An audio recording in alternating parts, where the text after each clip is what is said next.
Hello everyone, this is Ankit Khare और आप देख रहे हैं मेरा YouTube channel job softs for all.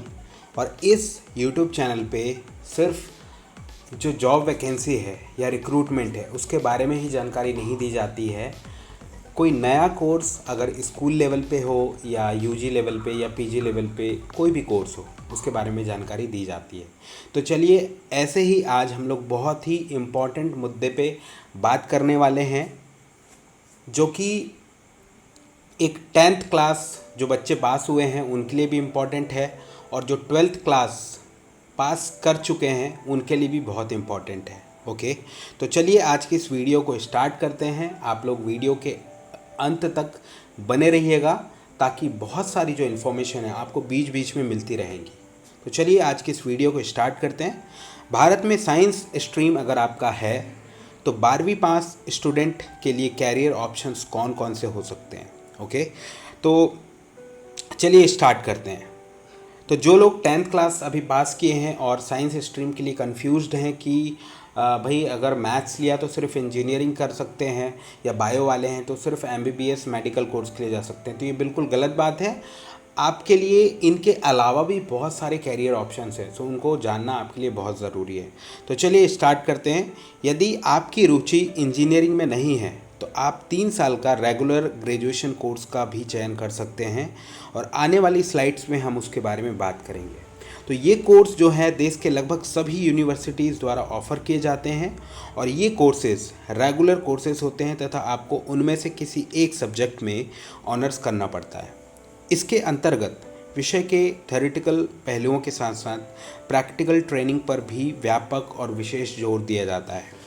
Maths group के स्टूडेंट्स के लिए कुछ लोकप्रिय अंडर ग्रेजुएट कोर्सेज हैं जो मैथ्स बैकग्राउंड के हैं। Okay, BSc IT information technology, BSc in computer science, उसके बाद सेकंड जो कोर्स आता है वो है BSc chemistry, BSc mathematics, BSc physics, BSc hotel management, BSc aeronautical science, उसके बाद बीएससी इन इलेक्ट्रॉनिक्स, उसके बाद BSc electronics and communication.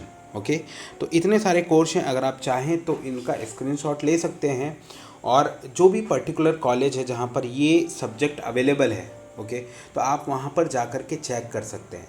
Okay, सारी इन्फॉर्मेशन आपको कैसे क्या एप्लीकेशन फॉर्म फिल करना है, कैसे क्या काउंसलिंग होती है, सारी जानकारी आप लोगों को मिल जाएगी। इवन अपकमिंग वीडियोस में मैं वो जानकारी भी आप लोगों के साथ शेयर करूँगा।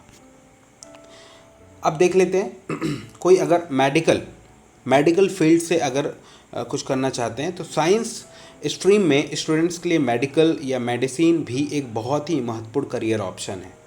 फिजिक्स केमिस्ट्री और बायो या फिजिक्स केमिस्ट्री मैथ्स और बायो जो कॉम्बिनेशन सब्जेक्ट लेते हैं, ग्रुप वाले स्टूडेंट्स अंडर ग्रेजुएट तथा पोस्ट ग्रेजुएट लेवल पर मेडिकल का चयन कर सकते हैं और अंडर ग्रेजुएट लेवल पर स्टूडेंट्स एमबीबीएस का चयन करते हैं। एमबीबीएस एक बहुत ही लोकप्रिय मेडिकल कोर्स है। इसके अतिरिक्त स्टूडेंट्स कुछ अंडर ग्रेजुएट मेडिकल कोर्स का भी चयन कर सकते हैं, जैसे कि बीडीएस जिसको दंत चिकित्सा के नाम से जाना जाता है, उसके बाद BAMS Ayurveda, BHMS homeopathy, B pharma pharmacy के नाम से, ओके, बीपीटी जिसको हम फिजियोथेरेपी के नाम से जानते हैं, बम्स जिनको यूनानी चिकित्सा के नाम से जाना जाता है, ओके, बीएएसएलपी ऑडियोलॉजी और स्पीच लैंग्वेज थेरेपी, इसका भी आप लोग स्क्रीनशॉट ले सकते हैं। उसके बाद भारत में साइंस स्ट्रीम के स्टूडेंट्स के लिए करियर का क्या स्कोप है, इसके बारे में बहुत अच्छे से हमें समझना चाहिए अगर हमने 10th पास कर लिया है या 12th पास कर लिया है। ओके, क्योंकि 10th क्लास के बाद आप जो है स्ट्रीम चूज़ करते हैं तो ये सारी जानकारी आप लोगों को होना चाहिए। इसमें कोई दो राय नहीं है कि साइंस स्ट्रीम 10वीं कक्षा के बाद स्टूडेंट्स के बीच सबसे लोकप्रिय और पसंदीदा करियर स्ट्रीम है। इस स्ट्रीम की लोकप्रियता का मुख्य कारण यह है कि यह भविष्य में स्टूडेंट्स के लिए कई सारे आकर्षक करियर के अवसर उपलब्ध कराता है। हाई स्कूल में साइंस स्ट्रीम चुनने के बाद स्टूडेंट्स के लिए करियर का दायरा काफ़ी विशाल है, क्योंकि आगे चलकर वे किसी भी स्ट्रीम की पढ़ाई कर सकते हैं तथा किसी भी क्षेत्र में अपना करियर बना सकते हैं। तो ऐसे ही कुछ कोर्स के बारे में जानेंगे कि मैथ्स ग्रुप के अगर आप स्टूडेंट हैं और इंजीनियरिंग आप नहीं करना चाहते हैं ठीक है, तो और दूसरे क्या ऑप्शंस है। जब करियर के अवसरों की बात आती है तो मैथ्स ग्रुप के स्टूडेंट्स को बड़ा फ़ायदा होता है। अपने कोर्स के आधार पर वे इंजीनियर, साइंटिस्ट, लॉयर, सरकारी कर्मचारी, pilot, pharmacist, architects, teacher, manager, designer, computer विशेषज्ञ आदि कुछ भी बन सकते हैं। और बायोलॉजी ग्रुप के स्टूडेंट्स के बारे में अगर बात करें तो बायोलॉजी ग्रुप के स्टूडेंट्स के लिए करियर का दायरा भी कई करियर के अवसरों के साथ समान रूप से आकर्षक है। ये मुख्यतः डॉक्टर, साइंटिस्ट, दंत चिकित्सक, ऑर्थोडोंटिस्ट, फार्मासिस्ट, डॉक्टर, नर्स और कुछ अन्य बन सकते हैं। इनके पास टीचर, लॉयर, डिज़ाइनर इत्यादि जैसे गैर साइंस करियर विकल्पों को चुनने की स्वतंत्रता भी होती है। ओके, तो साइंस स्ट्रीम की लोकप्रियता के बारे में हम लोग जान लेते हैं, विच इज़ मोर इम्पोर्टेंट। परंपरागत रूप से साइंस स्ट्रीम स्टूडेंट्स के लिए एक लोकप्रिय पसंद रही है क्योंकि यह स्टूडेंट्स के लिए कई रोमांचक और आकर्षक अवसर प्रदान करती है। अधिकांश माता पिता कक्षा 10वीं के पूरा होने के बाद अपने बच्चों को साइंस स्ट्रीम का चयन करने के लिए प्रेरित करते हैं क्योंकि यह ग्रेजुएशन और पोस्ट ग्रेजुएशन लेवल पर प्रोफेशनल और साइंटिफिक कोर्सेज में एडमिशन लेने की एक अनिवार्य शर्त है। एक साइंस स्ट्रीम के स्टूडेंट्स के रूप में स्टूडेंट्स को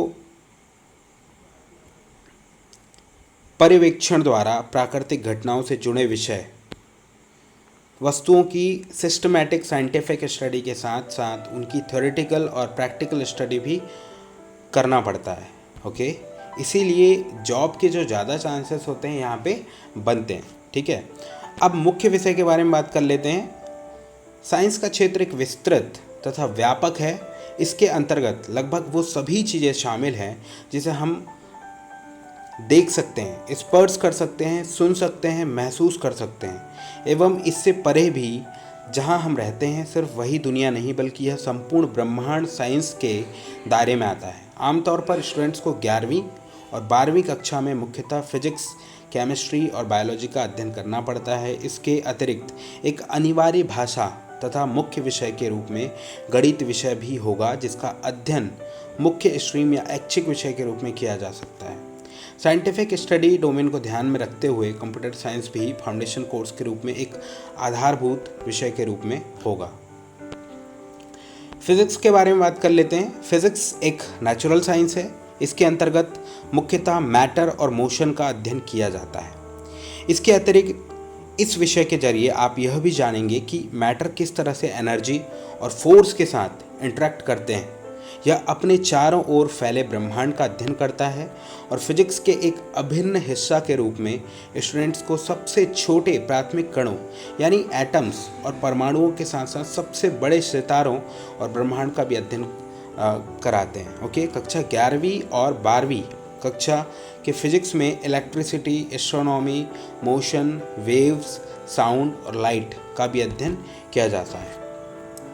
उसके बाद बात करते हैं केमिस्ट्री के बारे में। अगर आप केमिस्ट्री बीएससी के लिए जाते हैं, है ना, केमिस्ट्री में पदार्थों का अध्ययन किया जाता है और यह बताया जाता है कि विभिन्न प्रक्रियाओं के कारण यह कैसे परिवर्तित होता है।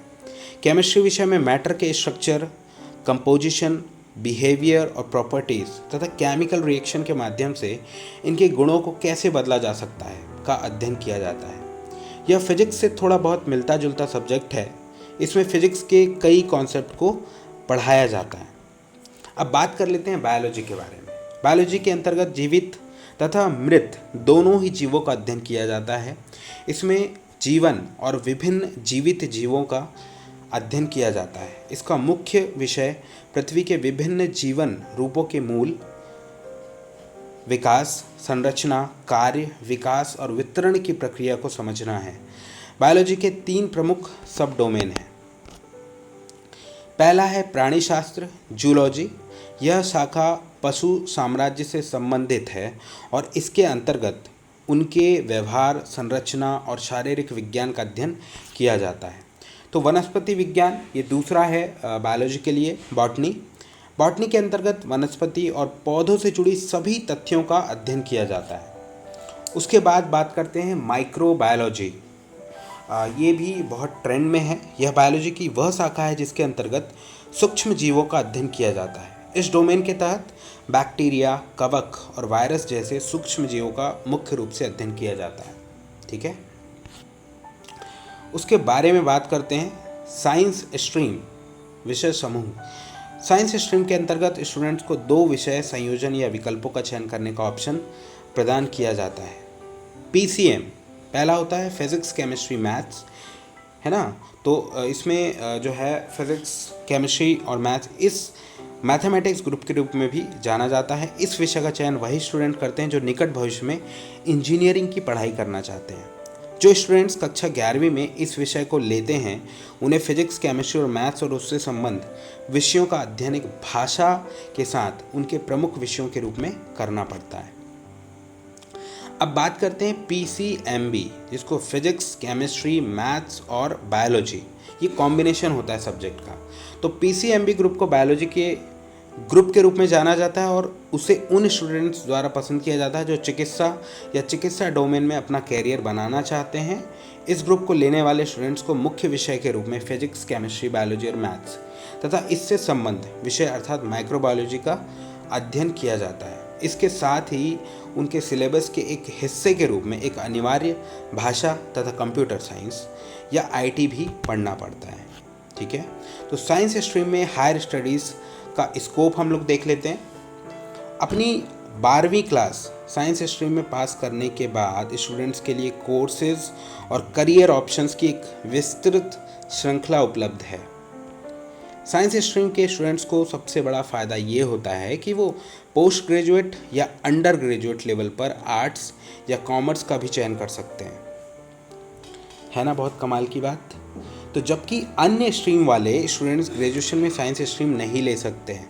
ठीक है, तो साइंस स्ट्रीम के स्टूडेंट्स के लिए कुछ बेहतर करियर ऑप्शन का वर्णन हम आगे स्लाइड में करने वाले हैं। तो देखिएगा, इंजीनियरिंग।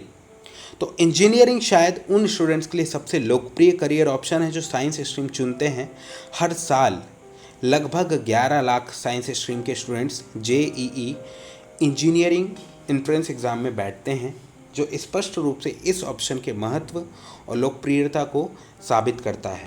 इंजीनियरिंग स्ट्रीम वाले स्टूडेंट्स देश के आईआईटी जैसे प्रमुख टेक्नोलॉजी स्कूल्स में पढ़ने का अवसर पाते हैं और इसके अतिरिक्त इंजीनियरिंग में कई स्पेशलाइजेशन सब्जेक्ट्स और सब डोमेन हैं जिनका चयन स्टूडेंट्स अपनी योग्यता तथा रुचि एवं वरीयता के आधार पर प्राप्त कर सकते हैं। उनमें से कुछ विशेष स्पेशलाइजेशन के बारे में बात करते हैं।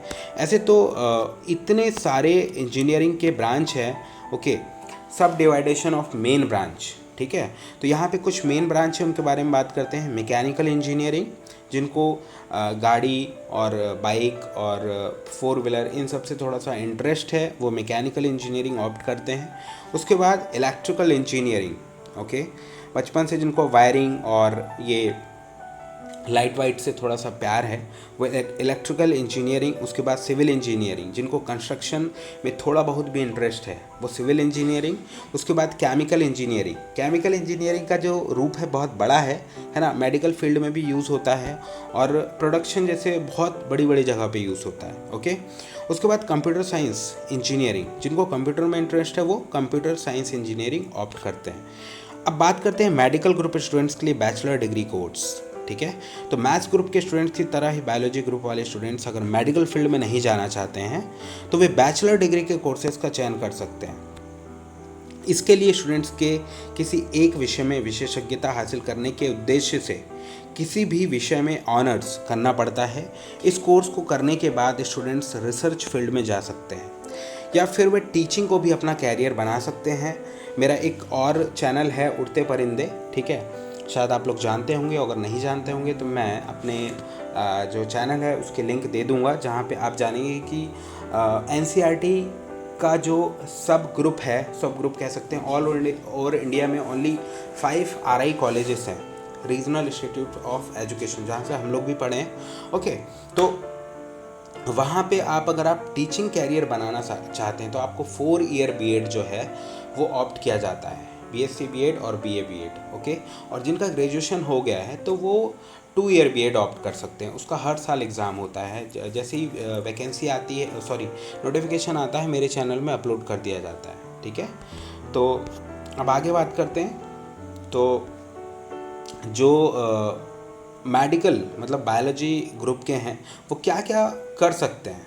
तो BSc biochemistry, BSc biology, BSc environment science, BSc biotechnology, BSc nursing, BSc occupational therapy, BSc physiotherapy, BSc radiology, BSc bio informatics, BSc anthropology, BSc microbiology, BSc in geology, BSc forensic science, BSc agriculture, BSc pathology, business. Okay, तो इतने सारे options आप लोगों के सामने हैं, ठीक है। तो अगर आप ज़्यादा जानकारी चाहते हैं तो डायरेक्ट गूगल पे जाकर के सर्च कर सकते हैं कि ये पर्टिकुलर जो बीएससी है इससे क्या बनते हैं, क्या होता है, सारी चीज़ें। और यहाँ से आप एक भी कोर्स अगर आप ऑप्ट कर लें और मुझसे पूछें कि सर इस पे वीडियो बनाइए, तो मैं बिल्कुल आप लोगों के लिए बनाऊँगा कि कैरियर ऑप्शंस क्या है, ठीक है। उसके बाद बिजनेस एंड मैनेजमेंट भी एक कोर्स है जिसका चयन साइंस स्ट्रीम वाले स्टूडेंट्स कर सकते हैं, है ना कमाल की बात। तो इस फील्ड में करियर तथा एकेडमिक स्कोप बहुत बढ़िया है। बहुत सारे graduate level business management courses students की सुविधा के लिए उपलब्ध हैं, जिनका चयन वे अपनी परिस्थिति और उनके इंटरेस्ट के आधार पर चयन कर सकते हैं। कुछ विशेष कोर्सेज हैं जैसे कि बैचलर ऑफ बिजनेस एडमिनिस्ट्रेशन जिसको बीबीए बोला जाता है, उसके बाद BMS bachelor of management studies, उसके बाद bachelor of business management BMM, bachelor of hotel management BHM, उसके बाद integrated BBA plus MBA programme होता है 5 साल का, ये भी आप ऑप्ट कर सकते हैं। उसके बाद गैर साइंस बैचलर डिग्री कोर्सेज, तो साइंस स्ट्रीम के स्टूडेंट्स के पास गैर साइंस विषयों में भी ग्रेजुएशन करने का ऑप्शन होता है। मतलब गैर साइंस मतलब साइंस के हट करके 11th-12th में आपने साइंस पढ़ा, फिर उसके बाद आपका जो है एक मजबूरी में आपने 11th और 12th में साइंस पढ़ा लेकिन आपका मन नहीं लगता उस पर, ठीक है। तो उसके अलावा भी आप लोगों के लिए ऑप्शन है, वो क्या है, बीकॉम जो कि सांख्यिकी या गणित से होता है। उसके बाद BSW ये होता है सोशल वर्क के लिए। और उसके बाद मास कम्युनिकेशन एंड जर्नलिज्म भी आप कर सकते हैं अगर आपका साइंस स्ट्रीम है तो, ओके। उसके बाद एनिमेशन और मल्टीमीडिया बहुत ट्रेंड में है, और क्या कहते हैं, अगर आप स्पेशलाइज्ड कोई कोर्स करते हैं तो आपको बहुत अच्छे पैकेजेस मिलते हैं। अदरवाइज़ आप एज अ एंटरप्रेन्योर भी अपना काम स्टार्ट कर सकते हैं, ठीक है, ये कोर्स कंप्लीट करने के बाद। उसके बाद एक और ऑप्शन है इवेंट मैनेजमेंट। तो बड़ी बड़ी शादियां और बड़े बड़े प्रोग्राम्स होते हैं, अवार्ड फंक्शन बहुत सारे, ठीक है, तो उसके लिए इवेंट मैनेजमेंट जो कोर्स होता है वो भी आप कर सकते हैं। उसके बाद आपके लिए एक और ऑप्शन खुला हुआ है, वो है कानून, लॉ। तो अगर आपका साइंस स्ट्रीम है तो आप कानून जो है लॉ एडवोकेट बनने के लिए वो भी आप कर सकते हैं। तो कानून लॉ एक और कोर्स ऑप्शन है जो कक्षा 12वीं के बाद साइंस स्ट्रीम के स्टूडेंट्स के लिए उपलब्ध है। साइंस स्ट्रीम के स्टूडेंट्स इस डोमेन में ग्रेजुएशन लेवल पर इंटीग्रेटेड कोर्सेज ले सकते हैं। इंटीग्रेटेड लॉ कोर्सेज की पेशकश करने वाले कॉलेजों की संख्या बहुत सीमित है, लेकिन इसमें भविष्य में बेहतर करियर स्कोप की संभावना है। इस डोमेन के लोकप्रिय कोर्सेज विकल्पों में शामिल हैं, आप बिल्कुल देख सकते हैं, जैसे कि BSc bachelor of science plus LLB जो एडवोकेट बनने के लिए किया जाता है। उसके बाद BTech plus LLB, BCom plus LLB, BBA plus LLB, okay. तो आप लोग यहाँ पे जो है कोर्सेज का स्क्रीनशॉट ले सकते हैं, और कोई भी कोर्स अगर आपको लगता है कि इसमें ज़्यादा जानकारी चाहिए, आप जानकारी हासिल नहीं कर पा रहे हैं कॉलेज के बारे में या फ़ीस या कोई भी चीज़ें, आप मुझे कमेंट करके बता सकते हैं, ओके। उसके बाद स्टूडेंट्स अपने लिए सूटेबल सब्जेक्ट ग्रुप को कैसे चुन सकते हैं, which is also very important. तो 11वीं और 12वीं साइंस स्ट्रीम के स्टूडेंट्स के लिए सही सब्जेक्ट ग्रुप का चुनाव करना बहुत महत्वपूर्ण होता है, और इस दौरान स्टूडेंट्स जिस विषय का चुनाव करते हैं उसी के आधार पर वे अपनी एकेडमिक स्टडी तथा करियर से जुड़ पाते हैं। इसलिए सही सब्जेक्ट ग्रुप को चुनने के लिए स्टूडेंट्स को निम्नलिखित कारकों पर विचार करना चाहिए, ओके, तो नेक्स्ट वीडियो में हम लोग इस बारे में बिल्कुल ध्यान से बात करेंगे, ठीक है। कोई भी कोर्स अगर आप जानना चाहते हैं उसके बारे में तो आप मुझे कमेंट करके बता सकते हैं। जितने ज़्यादा कमेंट होंगे मैं वीडियो उतने जल्दी आप लोगों के लिए लेकर के आऊँगा। तो गाइस, आई होप ये इन्फॉर्मेशन आप लोगों के लिए बहुत ही बेनिफिशियल हुई होगी, ठीक है। तो कोई कोर्स अगर आप बातों में छोड़ दिए हैं कि भाई साइंस से क्या कर सकते हैं, मैथ्स से क्या कर, मतलब मैथ्स से बायो से क्या कर सकते हैं, ठीक है। अगर साइंस में हमारा इंटरेस्ट नहीं है तो वो भी चीज़ें इस वीडियो में डिस्कस की गई हैं, ओके। तो इस वीडियो में अंत तक बने रहने के लिए बहुत सारा धन्यवाद। आगे आने वाली सारी नोटिफिकेशन, जॉब की हो, कोर्सेज़ की हो, एनसीईआरटी, इग्नू या जो डीआरडीओ है या इसरो है, कोई भी हो, ठीक है। ऑल ओवर इंडिया में जहाँ से भी वैकेंसीज आउट होती है मैं अपने चैनल में अपलोड करता हूँ, ठीक है। 10th बेस्ड जॉब हो, 12th बेस्ड जॉब हो, यूजी लेवल पे, पीजी लेवल पे, पीएचडी लेवल पे, कोई भी लेवल पे, ठीक है। तो आप लोगों को यहाँ पे इन्फॉर्मेशन आप लोगों को प्रोवाइड की जाती है, ठीक है। तो चैनल को सब्सक्राइब कीजिए, बेल आइकन को प्रेस करना ना भूलिए, ताकि आपको बिना सर्च किए सारी इन्फॉर्मेशन जो है वो मिलती रहे। मिलते हैं नेक्स्ट वीडियो में। Thank you so much.